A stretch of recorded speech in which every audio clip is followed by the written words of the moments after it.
This is Roll Call for this edition of African Drums.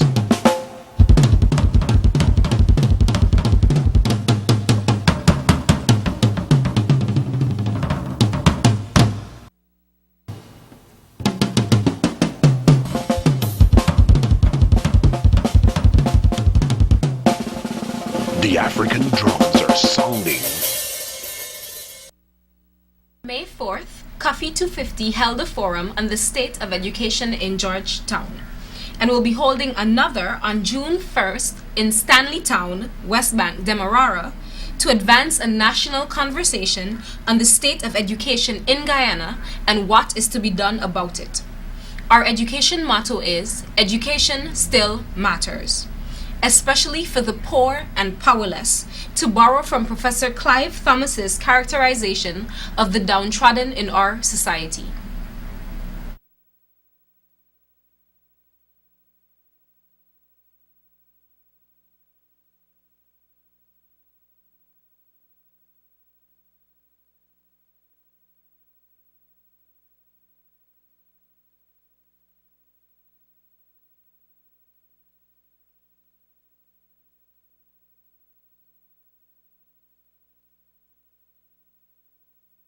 I'm Elsie and I will be your host for this evening's program. It is well known that one of the few areas in which Guyana and the Caribbean could have consistently stood shoulder to shoulder with the developed world was in the area of education. It is also known that one of the most effective sources of social mobility for the social poor is a proper education. However, many observers have questioned whether those assumptions are still true. Just last year, opposition leader Honorable David Granger and Cuffy 250 member Mr. David Hines suggested that there is a growing social apartheid in education, whereby a quality education depends on where one stood on the social ladder. The recent revelation in Parliament by the Minister of Education that 60% of children entering nursery school do not know the alphabet should be cause for extreme concern across the political divide. The revelation brings to light another of many symptoms of education decline and overall decline in Guyana. No country in the modern age can afford the low quality of education our children are being afforded, both in and out of the formal education system. Cuffy 250 had over a year ago sounded the warning that education in Guyana was in a bad state and needed emergency treatment. As we have moved around the country in our quest to encourage revitalization in the African communities, poor education performance and its impact on the well-being of communities was the primary complaint and concern of every community. On May 4th, Cuffy 250 held a forum on the state of education in Georgetown and will be holding another on June 1st at Baggetville, West Bank, Demerara, to advance a national conversation on the state of education in Guyana and what can be done about it. Our education motto is, "Education still matters," especially for the poor and powerless, to borrow from Professor Clive Thomas's characterization of the downtrodden in our society. Cuffy 250 believes that the politicians and education specialists have a responsibility to come up with ideas and solutions to turn the situation around. But before we proceed to do that, we must do three things. We must do an evaluation of where we have been these last 50 years to ascertain what we did well and where we faltered. Secondly, we must get a clear sense of the extent of the decline that we alluded to earlier. And finally, we must try to determine the cause of this decline. These and other related issues are the focus for this evening's program. African Drums, the voice of the Guyanese community and Guyana's revitalization. Our guests for this evening's program are Dr. Clarence Perry, who served actively in the education system for more than 70 years, and Mr. Jonathon Adams, a member of the Cuffy 250 committee and an advocate for a new education system. Welcome, Dr. Perry. and welcome Mr. Adams. Thank you very much. The first question that I'd like to ask to get the discussion going is, do we have an education system or do we have a school system? Dr. Perry, do you want to begin? Okay, let me define education. Education is the discovering of the talent of an individual student or child, and doing what is necessary, providing opportunities that will help to develop that to its utmost, or as far as the child's potential will allow. And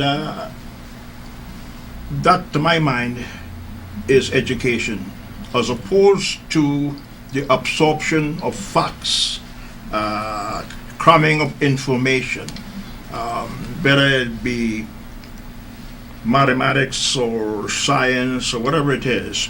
That, to my mind, is probably more akin to indoctrination rather than education. Education is providing the opportunity for the development of individual talents, using, of course, the various fields of knowledge to bring out and develop that talent. And do you think that that is what we have here in Guyana? You expect me to answer that question? Definitely not. Okay, Mr. Adams, do you have anything to add? Yes, I'd like to give an interpretation of education which says that not only is it a process by which potential is discovered and developed, but that potential, that process must empower the recipient of the education to provide a living for himself or herself as he or she applies that potential to the environment. And that it is the transfer. Education for me also involves a transfer of the techniques and the bodies of knowledge learned from one generation to the next. And so for the purposes of my contribution, I'd like us to consider those variables. Okay, one of the main goals of the Cuffy 250 committee is revitalization of Afro-Guyanese communities. And now that we've established that the system in Guyana, that the education ministry is working with, is not helping to fulfill the purpose that it's supposed to. One of the complaints that we get from Afro-Guyanese communities is that the education that their children receive is poor compared to that received by other ethnic groups in Guyana. So what I want to know is, how do we tailor the education policy in Guyana to meet the needs of the various ethnic groups in Guyana, including the Afro-Guyanese society that feels as though it is being sort of left out of the loop? Well, that's an area of advocacy which I have undertaken, especially since I came into contact with a document which was written by the Reverend John Sterling when he proposed to the British Parliament in 1835 that education should be used to mentally enslave those persons who had been freed by the Emancipation Act of 1834, and that the intention was to create out of Africans a moral position in which Africans were laborers in a civilized society. That civilization and that morality obviously was Eurocentric and not Afrocentric. And so what we noticed then was the church having a very great influence in the educational system. And so I think that the problem with education for Africans began not recently, not even in 1834, but from way back in the 1400s. And the problem with the education system lies in the society out of which the values of our education today came. That is European society. Dr. Perry, do you? Well, I agree with what has been said about the influence of the church, because Reverend Sterling was afraid that with 700,000 slaves being freed, unless something was done in order to domesticate them, there might have been a lot of trouble, or labor might not have been available for whatever purposes. So it is said that the kind of education that the slaves received, or their former slaves received, or descendants of those, was to make them docile and to obey instructions, and not to question why, or to demonstrate or any initiative or anything like that, just to obey orders. And through the ages, I guess, as the manufacturing processes required certain skills, the level of literacy in the schools was raised so that they could perform whatever duties they had more efficiently, but certainly not to develop them as individuals or anything like that. Okay, now that we've established that the education system was not tailored to develop individuals to be active members of society, do you think that the education system needs to go a step further after it has been revamped to develop them to be active members in society? We know that there are some individuals that go to university, for example, University of Guyana, which mainstream only offers bachelor's degrees, right? After they've attained their bachelor's degree, do you think that the education system needs to go a step further to say, okay, after you've gotten your bachelor's degree, this is what you do with it, this is how you attain a master's degree, help them to sort of plan their lives to suit what Guyana needs? Or should they be left to do that on their own after we've done our part of teaching them how to be active members of society? Well, I wouldn't wait until university to do that. There are a lot of things that I know persons or individuals, certain skills that they wait until probably after degree. The way things are structured, you don't get exposure to certain skills until you do a postgraduate with that. But if we, I'm looking at it from a nation building perspective. Yes. We are supposed to be trying to close a gap between the developing and the developed nations. Yes.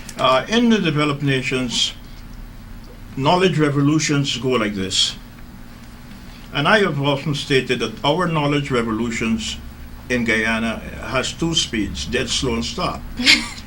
The only way we can help to close that gap is if our knowledge revolutions go at a faster rate than what's happening in the developed countries. Agreed. So we have to impart those skills at a lower level and get it in our culture to generate knowledge upon which progress is based. So we don't have to wait until a person reaches university. We can start research skills or the generation of knowledge from the secondary school. Yes. Probably even below. Send them out to find out and gather information and whatever in simple ways. But all the time you're building that curiosity to find out whatever it is. We don't have to wait until we get a degree to do that. And I think what Dr. Perry is saying is very true, especially within the context of the plural society and the phenomena of an African education. Because if we go back to John Sterling's report to the Parliament in Britain, it was entitled "The Problem of African Education." So that the belief that there is a universal education may not be absolutely true. There was an education system which was tailored to producing amongst the whites, the managers of the society. There was an education system which was tailored towards producing the laborers for a society. And unfortunately, that's where we were slotted in. It was the foresight and the resourcefulness of our foreparents who challenged that system that gave us the opportunities to be able to acquire resources, develop homesteads for ourselves, and then eventually move out into the professions. And I think that's where we got trapped. Education for Africans must involve the repair of their cultural identity.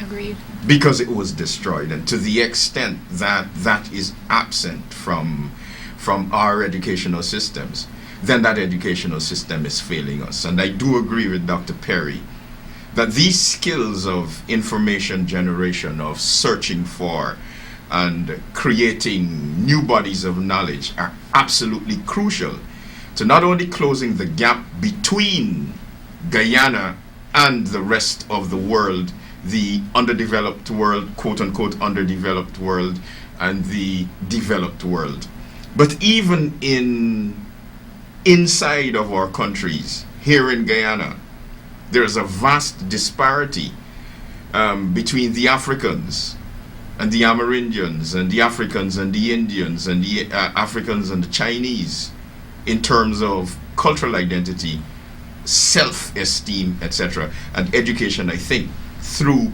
the process of questioning, of exploring, would help us bridge that gap here in Guyana. And one of the things that we've noticed is that when we go to various Afro-Guyanese communities, their complaint is that males in particular don't survive the current education system. And perhaps it is because their cultural identities have been destroyed. So what do we do with them currently, those persons that do not survive the current education system that we have?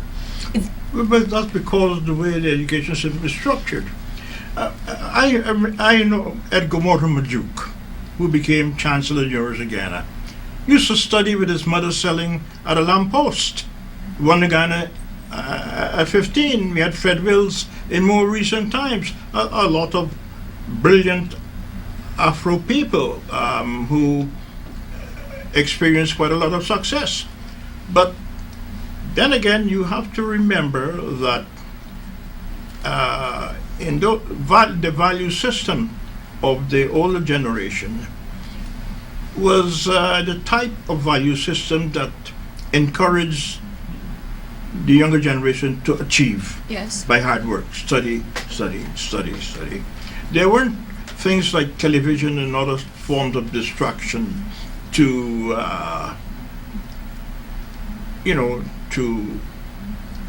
distract people from whatever goals they might have in life. But I don't think the family situation, because of the way society has developed, and maybe both parents have to work, or maybe a single parent and that parent has to work, or maybe parent but unemployed. The family situation has quite a lot to do with a child's progress at school. For instance, if it starts even from conception, I mean, when the child is in the mother's womb, if that mother is not properly nourished, the neural development, the brain development sometimes is deficient. And when that child now enters into a formal setting, the child is already at a disadvantage because the child can't cope. It doesn't have the sort of neural development that the other children have. So then again, there's so many factors. Undernourishment. We don't even know where the child goes to school, whether the child is suffering from an eye deficiency, sight deficiency, or hearing. The teachers, as far as I'm concerned, are not trained to, or there's nothing in the system to put the kids through that so that you can detect who has a problem or a disability, and some compensation can be made for that. Yes. So when we say that there is this failure rate or whatever it is, there are a number of factors, and inequality is actually a matter of being born to the wrong parent. If I were born to somebody in a Dalit in India, or a pygmy, or somebody, disadvantaged, whatever it is, I might not have been reached as far in life as I did. I happen to have the right parent, and they invested in my but not everybody is so lucky to have that. Not everybody is so lucky, you see. So when we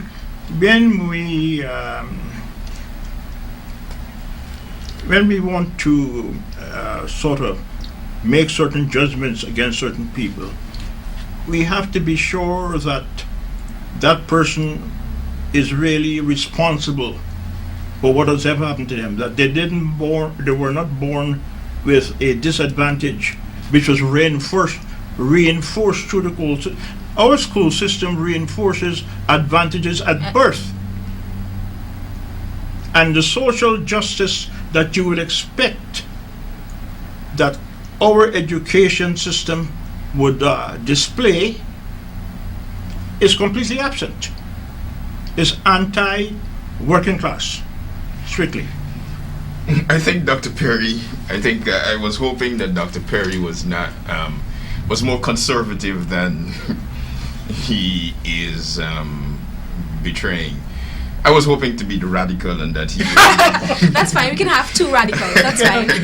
It creates a problem for creates a problem for me. Dr. Perry has raised a number of very important points. I happen to still be in the profession of teaching, and one of the most frustrating experiences is building on work done yesterday. One of the subjects I teach is accounting, and in accounting, what you taught yesterday is crucial to understanding today's work, and it's going to be crucial in understanding next week's work. Many times I teach a principle today, and when I come to build on that principle tomorrow, the students, and literally teach a principle today, come to build on it tomorrow, the students cannot recall the principle that was they learned taught yesterday. I don't think they learned it that I attempted to teach. Okay. And so what I have found is that in that respect, in the aspect of the recall, at the level of recall is absent. And then when you come to analysis, well, if you cannot recall, you cannot analyze. And if you cannot analyze, you cannot evaluate. And if you cannot evaluate, you cannot synthesize. But for me, the question is, why is it that our children, or some of our children, have this deficiency in even recalling? And as Dr. Perry pointed out, it may pretty well be the diets that they are using. And why is it we should have problems with the diets that we are consuming? It goes right back to, for me, our economy. and the economy is not necessarily. You see, I think we have got caught up in this national concept. Guyana is not a nation. Guyana is a number of nations competing against one another in this geopolitical space which is called Guyana. But our educational system is not teaching us that reality.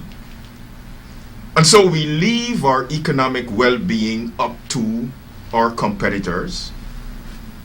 And we leave the provision of our food up to our competitors. Yes.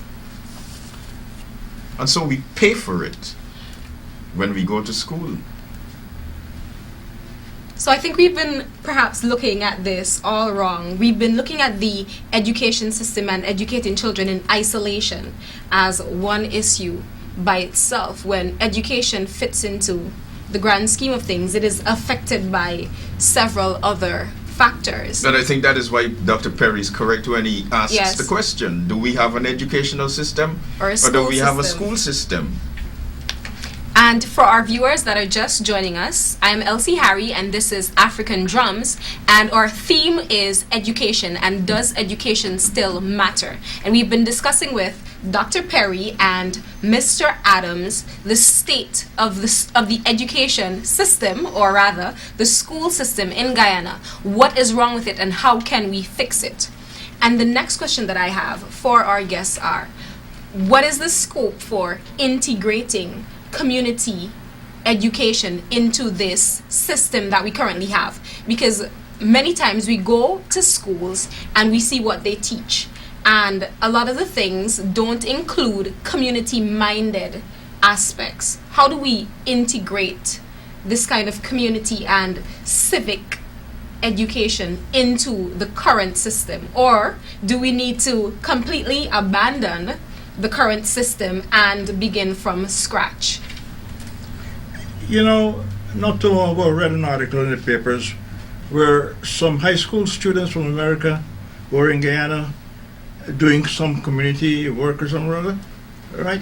High Yes. school students from America come to Guyana to do community work. The American education from day one is designed to produce an American citizen, as compared with the English type of education, which is designed for gentlemen, or shall I say, a specialist who knows more and more about less and less. In other words, a narrow person who doesn't look right or left and to see what can be done out there and what can be done with his knowledge to help the people out there. Yes. But the American system, you are taught what is necessary to become an effective member of your community. Right? As far as I'm concerned, we need, well, I don't think we have proof. Compare the American economy with the British economy. Where England is as a result of her type of education, and where America is as a result of the type of education that the Americans had. Every so often America has to lend England money, Yes. bail out England. Right? The fact that America has become, or was until quite recently probably overtaken by China, the world's leading economy, speaks for itself. Yes. And our students do not get the opportunity to go out in the community. How many students here go and visit some senior that is enclosed to offer to help? Can I run an errand for you? Can I go to the corner store for you? How many students go to the hospital or wherever it is to lend a hand with the nurses or whatever it is? How many students are not encouraged to do that type of thing? But you could see them 6 o'clock in the morning going to lessons, Yes. you know, and devil takes the hindmost. the school system here encourages that attitude, everyone for themselves. The prizes are given to the best students. I've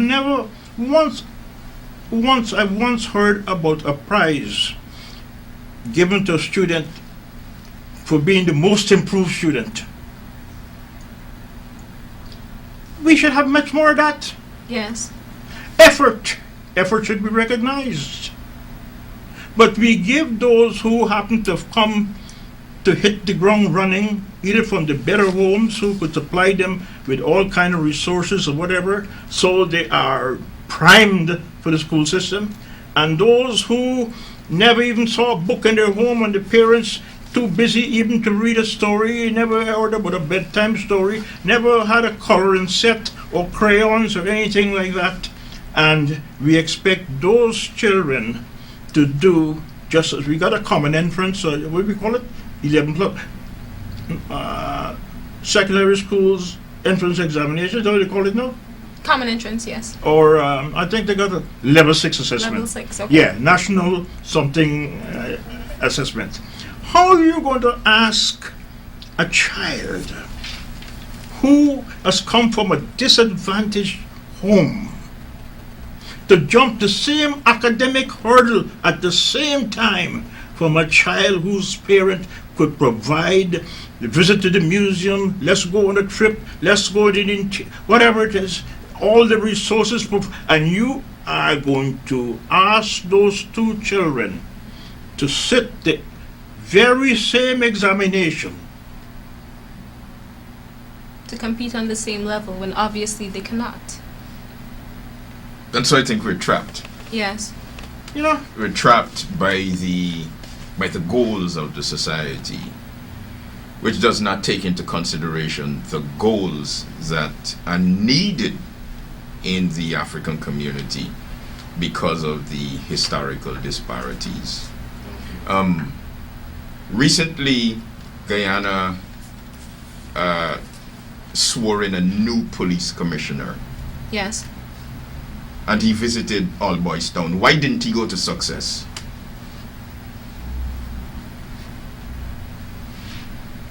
And no sooner than and here is where I think we're trapped.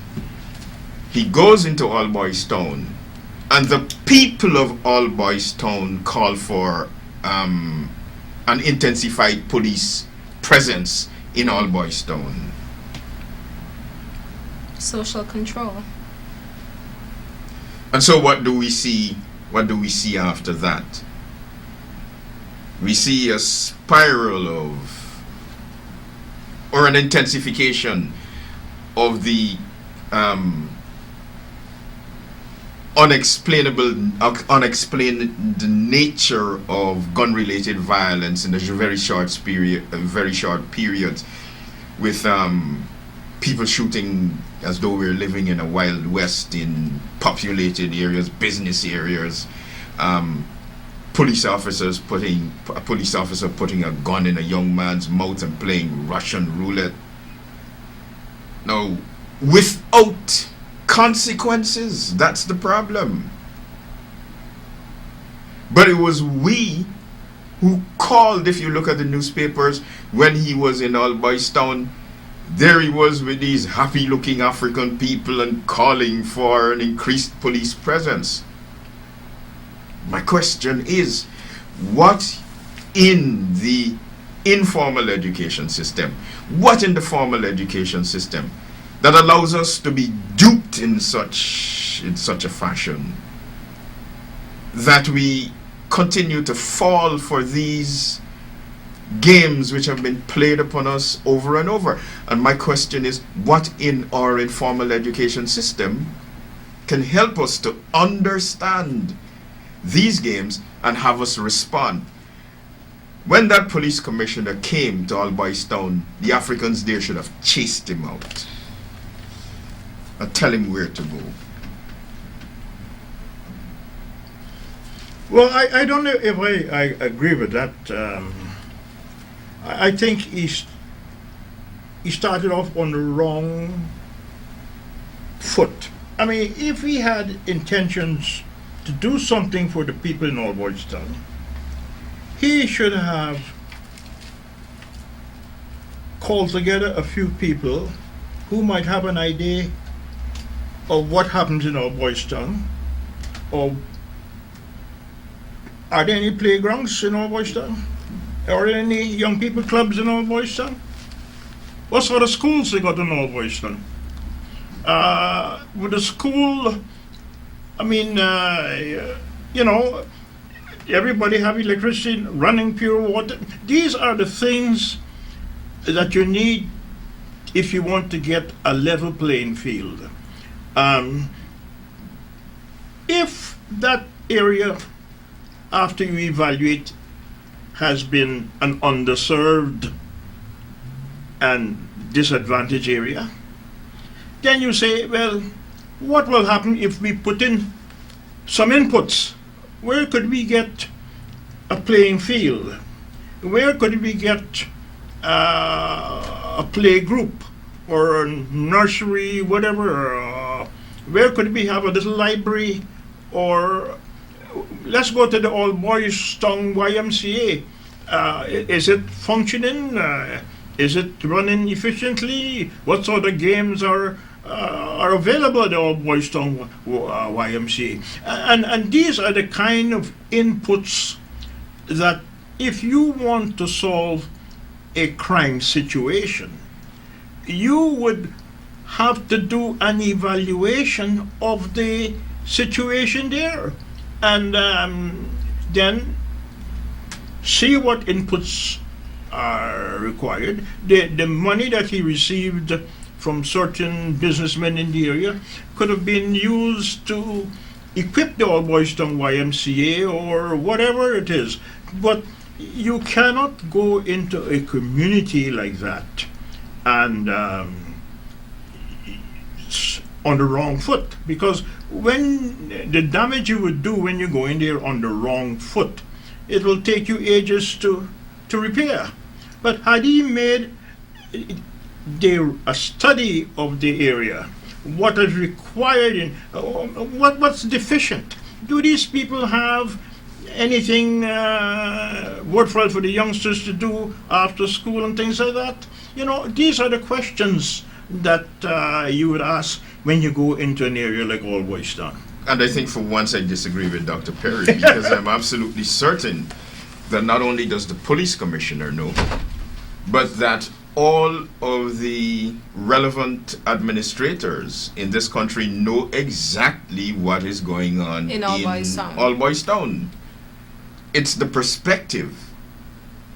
It's the perspective which comes along with the values that have been seeped into our society through that very education system which teaches us that black people have got to be controlled, yes, and that they have got to be violently controlled, and that what you have got to do is that you have got to instigate them to violence so that you can control them with greater violence, rather than, as Dr. Perry was saying, use that civilized approach. You see, up to now, like you were saying, we ain't free yet. No. But how would you know that you're being duped? I mean, how would you cope with the kind of duplicity unless you are prepared at a certain level to detect the duplicity in the first case? And you're an outsider, and you have seen it. But how do the people there, what skills do they have to cope with the duplicity? Agreed, because the people in Old Boys Town would have been products of the current school system that is propagating these problems. The police commissioner, he would have been a product of the system. Our very administrators would have all been products of the system. So then it's a cycle. So then who stops the cycle? Who identifies that the cycle exists in order to be able to stop it? Excellent question. To back up on Dr. Perry's question, this duplicity is not a new thing. this duplicity has been going on since they captured us on the African continent and put us on the boats to come here. So it means that we should have learned by now. But if we look, there's a disjuncture in our history, and what we are told is our education, which encourages us to forget and encourages us to forgive. And so we're going to forget and forgive what went on in All Boys Town recently. And so Dr. Perry asks the question, why are we not recognizing it? We're not recognizing it because we're forgetting and forgiving it. And so the education system, we're in a perilous state. Yes. And again, I repeat that what is necessary is for us to scrap the whole education system, set new values, and do like Dr. Perry is asking, is suggesting. Have an education system that is relevant to the African community in this competitive space in which we find ourselves. And while we're on the issue of revamping the education system, what about adult education? What is the scope for educating adults as part of this new system? Because you'll hear many sentiments from older people that back in the day I didn't have the opportunity to get an education, or I couldn't afford to do this and do that. And it's these same people that we're trying to encourage to give a community education to the younger generation, when some of them are saying we don't even have that education ourselves. Well, you know, this is why we need more research. Research should be done into the establishment of the learning channel at Insert. It would be very interesting if research is done how the learning channel came about, and why is the learning channel not catering for adults. I mean, the learning channel, the programs of the learning channel, as far as I have seen, are either for students in the schools, and when they don't have anything for the student, they throw on a film. The film bears little or no relevance to life in Guyana, whatever it is. I don't know what's the moral of a man catching a boy catching a whale. Some time ago, I saw that. And, you know, it's just a time filler. And again, not only that, it amazes me that they have programs scheduled for 2 o'clock in the morning, 3 o'clock in the morning, 4 o'clock in the morning. The Learning Channel. Who is up at that Who's time? watching? 1 o'clock. What? But when I was a student in Canada, I can remember one Sunday morning I was doing something in a kitchen, and they had this Open University program on the air, and I found this thing so interesting. When I caught myself, my pot was burning. You know, but the point is, any housewife, anybody gardener or should be able to access the Learning Channel and learn, pick up some information, maybe how to make better jellies or something or other. But all that is adult education, because Yes. that's how America developed. The first universities in America, land-grant universities, were agricultural oriented to help the housewives, help the farmer to do this and do that. But I don't know what purpose the learning. Even nobody has evaluated. We used to have maths on TV for a long time. A person teaching maths.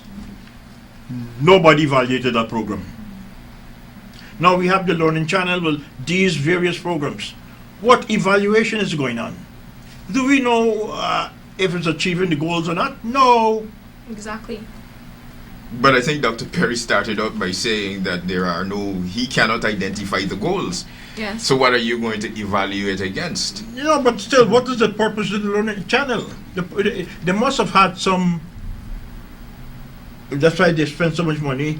How many $1 million on the Learning Channel? But I have always argued in any article that I have written and had to mention the Learning Channel, I said the best place for the Learning Channel is at the University at Guyana, because I was there when they were trying to do a distance education program from the days of Sammy Small, all through those years, 1970 something or before. And now you get a TV station or whatever, and you are going to put it at a place like Ensard, when the university was hoping for such a facility for so many decades. The university has one campus, Guyana. Since it's the only university, the entire Guyana is the campus of the university. And it has the obligation to serve people in Rupununi, Waney Point, Oriella, all citizens should be able to benefit from the Learning Channel. Yes. Turn on your radio, whatever it is, you should benefit from the Learning Channel. Then if I'm not mistaken, I think that is a part of those towers that they're building all around Guyana. I think it is the intention. But the university has a larger pool of people who could do programs. Yes. Yeah, I don't know. The program at Ensard is Dr. Roth, and I don't know who else, but a lot of the stuff is imported, canned stuff.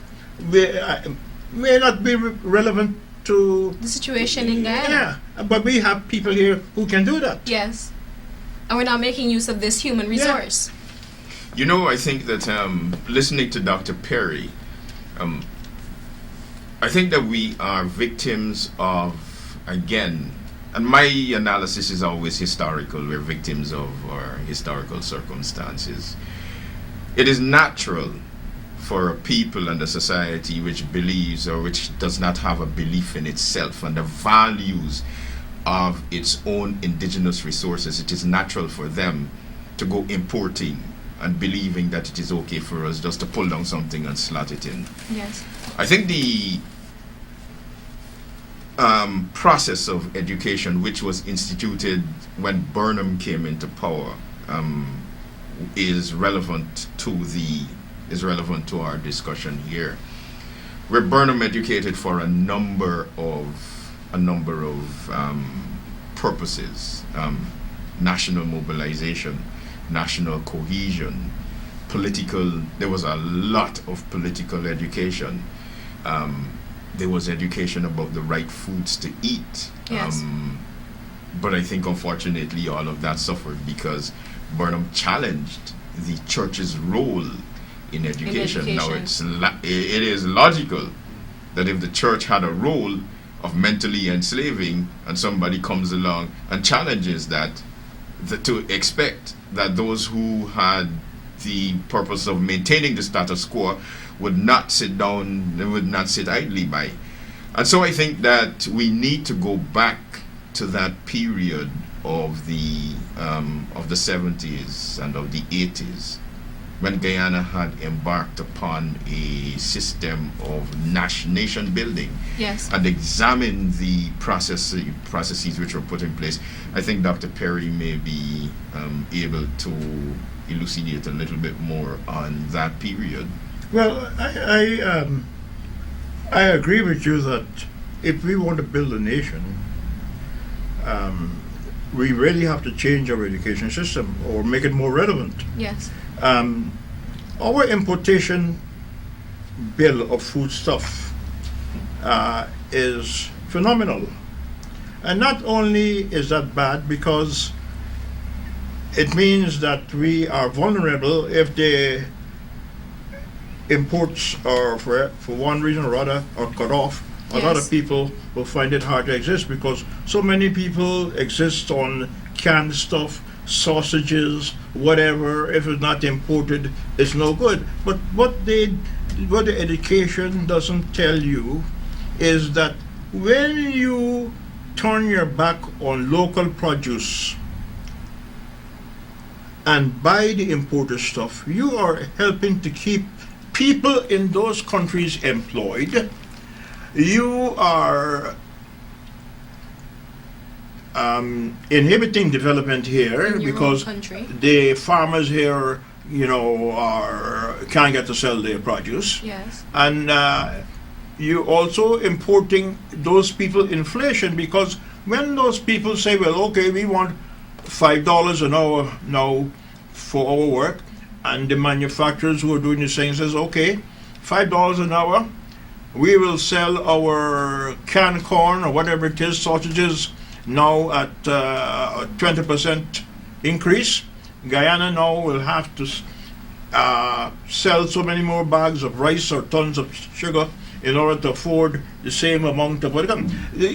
We are not being told the advantages of buy local, the economics of buy local here.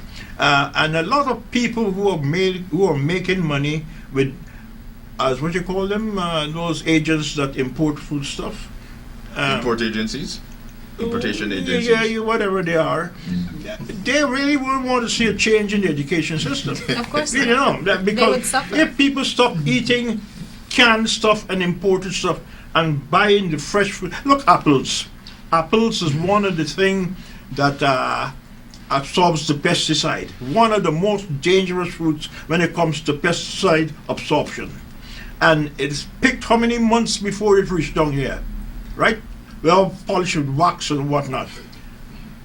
A fresh mango or whatever, a guava, whatever, is much more nutritious than the An apple. imported apple. And what are they teaching at school? An apple a day keeps the doctor away. Well, Why yeah. not a mango? Well, whatever it is. But the local produce is fresh, readily available. Yes. Or if you want to preserve, I mean, long ago I know we had to use a canned orange juice and do some other things here, but so the education system lacks relevance Yes. to the development of this country. It also lacks relevance, as far as I'm concerned, to human development. It doesn't, it emphasizes just cramming information. Yes, and regurgitating. Yeah, character is probably not even considered. But the fruit of education is character, not how much you know. Yes. I think there's a question which arises, and that question of motivating for education. Do we Yes. need to Motivated. motivate persons to Yeah. be educated? I think that question is an anomaly, because a true education is a natural motivation, natural system of motivation. Yes, Doc. But the point is, here you have a place like Dublin Park, Bush. You got Smith's Church, no playground. Comenius, no playground. St. Ambrose, no playground. St. Sidwell's, no playground. Where else? Did I call Comenius? So Thomas More, no playground. Freeburg, no playground. And the research shows that when children are able to run and think, you don't have to beg them to go to school. What? Morning break school. They're happy to be at school. And in England, in the primary level, before students go into the classroom, they have an hour of supervised activity. And because they have found out that the children are more focused Yes. and perform better, having had physical activity before.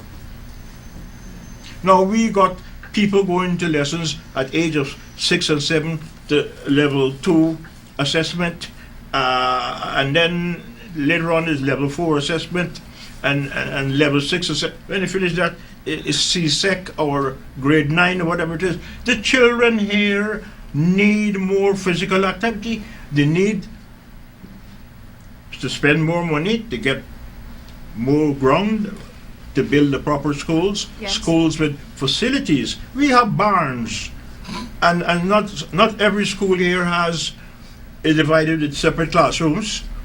There's a school here in Allboy, wherever this place is, not too far from Allboy, Hell's Kitchen, something like that. Blackboard is what's separating the classrooms. Wow. A secondary school. But you see, my concern is not all of those deficiencies at what I call the micro level of education, which Dr. Perry is bringing out, but more at the deficiencies at the macro level. Even those who come through all of these horrendous challenges and come out with the 13 CXCs and the 14 Yes. CXCs, where do they go with it? And even if they go into university, when they come out of university, where do they go with what they come out of the university with? And so the deficiencies of the system, and forgive me, I'm an African advocate. I don't advocate for much else other than Africa. Charity begins at home. Yes. And here is where we got serious burning issues. And I'm going to, as the Rastaman said, chant them issues loud, because they ain't got nothing wrong with that. So again, I'm saying, we're really caught up in a tremendous dilemma in education, and advocate once again a complete revamping of the educational system for African people. Okay, one of the other goals of the Cuffy 250 committee, in addition to education, is self-activity. So as we conclude this evening's program, I want to ask both of our guests to suggest 3 actions that people and groups can take to improve education in their own communities. Well, I wouldn't want to. I think, if I borrow a page from my colleague's book, the more serious question is to improve education per se. I think we need to change the focus of our education, change the structure of the organization. We need to get rid of all these level assessments, level 2, level 4, level 6, Yes. because they are anti-social, anti-working class. Yes. There's no social justice in that. As a matter of fact, the laboring class, the sugar worker, the lumber worker, the bauxite worker, the revenue that these people put out onto the treasury, their children are not benefiting. Who are the people that are benefiting most from the taxpayers' money? An elite. Exactly. An elite. Exactly. And as you go higher up in the system, The benefit. it gets more benefit. elitist.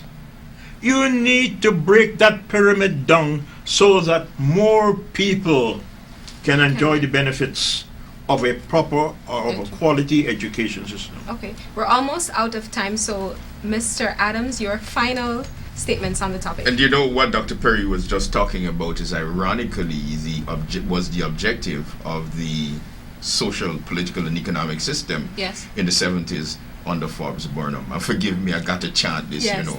But in terms of doing something for the educational system, I believe that and I'm talking here to black leaders. What we need is an education system, and I'm talking to the leader of the PNC, and I'm talking to the PNC. What we need is an education system which erases that negative image of self in the African community, which removes the economic immobilization that is visited upon our societies because of the current education, which removes that disorientation of education. Imagine they got people offering black people loans to buy clothes to go to Jam Zone.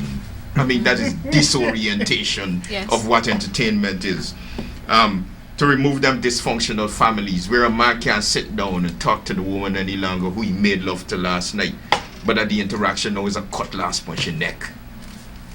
I mean, that's dysfunctional. Yes. That is dysfunctionalism. And we can't solve it. We got conflict problems. Yes, and I know time run out, but I got to chant this thing. We're improperly prepared for the labor economic process. We're not aware of what it takes to have an economic involvement. Not that we are economically impotent, And finally, dysfunctional political participation. We need to be able to hold our political leaders to Yes. account. Thank you very much. Thank you, Dr. Perry and Mr. Adams, for joining us on the show this evening, where we discussed the state of education in Guyana. And we found out that education still matters, just the type of education that we are being offered in Guyana. Thank you for joining us, and please remember to like our Facebook page, Cuffy250. You can check out our YouTube channel to get videos of the show and to check out the other activities of the Cuffy250 committee. And you can also send us an email if you'd like to donate or get involved. It's cuffy250gy@gmail.com. This has been African Drums, a feature of the Cuffy250 committee, an organization dedicated to the empowerment and education of the Afro-Guyanese community. Join us next week. Thank you.